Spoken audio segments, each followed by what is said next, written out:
For Barack Obama, this will surely be amongst the highlights of his presidential legacy. He's in Panama for a gathering of leaders from across the Americas. But it's a meeting expected to take place on the sidelines of the summit, which will attract the headlines. That meeting will take place with Raúl Castro. Touching down in Panama City, even getting invited, is a first for the Cuban president after half a century in exile for his communist country. 4 months ago, the two leaders simultaneously announced an ending of hostilities. I believe that we can do more to support the Cuban people and promote our values through engagement.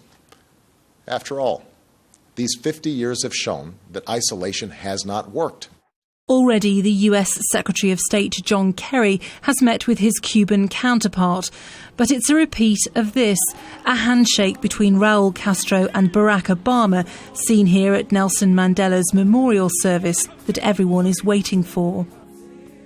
There hasn't been such a diplomatically important moment since 1959, when the former US Vice President Richard Nixon met Raúl's brother Fidel, the revolutionary who managed to be a thorn in America's side for half a century. Politician George Galloway calls himself a friend and biographer of Fidel Castro, having visited Cuba many times. He welcomes the thaw in relations. It's very historic, and one has to congratulate President Obama, and I haven't had many occasions to say that over the last 6 years, for his courage in breaking this ludicrous half-century-old embargo, quarantine, ostracism, and a kind of state of war with Cuba, which is only 90 miles away from the American coast, and with which the people of the United States have long wanted a closer association.